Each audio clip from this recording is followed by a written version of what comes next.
यदा यदा ही धर्मस्य ग्लानिर्भवति भारत की कथा नरकासुर वध। श्रीमद् भगवद गीता का ये श्लोक धर्म की स्थापना और अधर्म के नाश का वचन है, जिसे भगवान श्री कृष्ण ने महाभारत के युद्ध में अर्जुन को सुनाया। इस श्लोक से जुड़ी एक प्रमुख कथा है नरकासुर वध, जो अधर्म के नाश और धर्म की पुनः स्थापना की प्रेरक कहानी है। नरकासुर, जो एक शक्तिशाली असुर था, भूमि देवी, पृथ्वी की देवी और भगवान विष्णु के वराह अवतार का पुत्र था।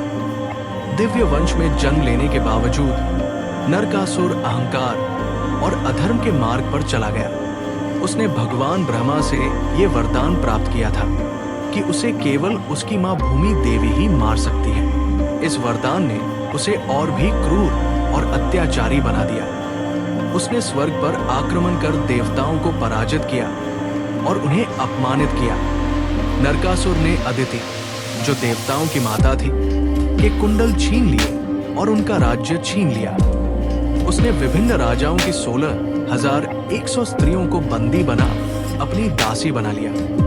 नरकासुर के अत्याचारों से धरती और स्वर्ग दोनों त्रस्त हो गए और अधर्म चरम पर पहुंच गया।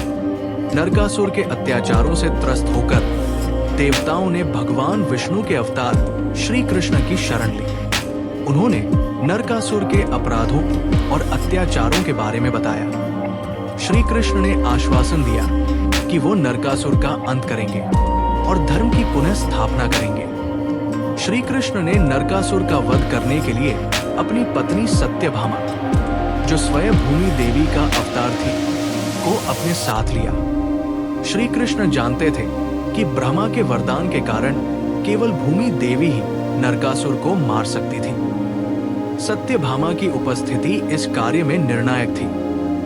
भगवान कृष्ण ने अपने दिव्य वाहन गरुड़ पर सवार होकर नरकासुर के दुर्ग प्रागज्योतिषपुर की ओर प्रस्थान किया।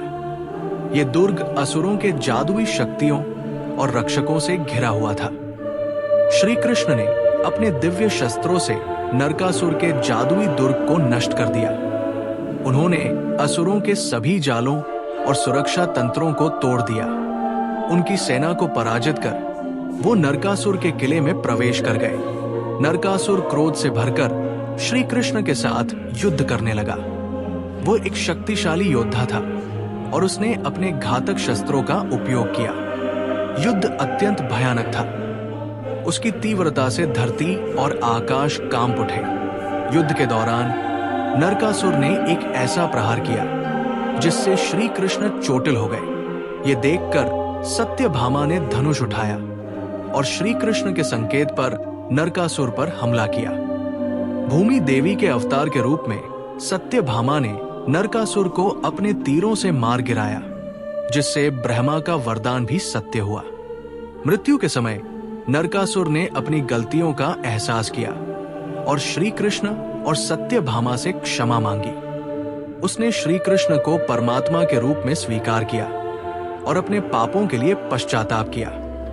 श्री कृष्ण ने उसे क्षमा कर मोक्ष प्रदान किया और कहा कि उसकी मृत्यु धर्म की स्थापना के लिए आवश्यक थी।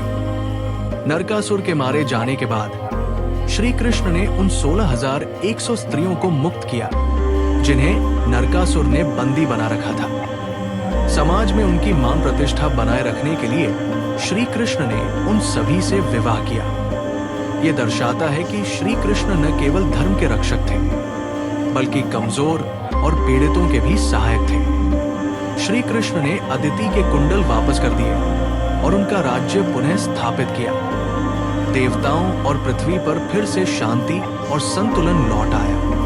ये कथा गीता के इस श्लोक का सार प्रस्तुत करती है। यदा यदा ही धर्मस्य ग्लानिर्भवति भारत। जब जब धर्म का ह्रास होता है और अधर्म बढ़ता है, तब भगवान किसी न किसी रूप में प्रकट होते हैं। अभ्युत्थान मधर्मस्य तदात्मानं सृजामि। जब अधर्म अपनी चरम सीमा पर पहुंचता है, तब भगवान स्वयं अवतरित होकर उसे समाप्त करते हैं। परित्राणाय साधूना विनाशाय च दुष्कृता।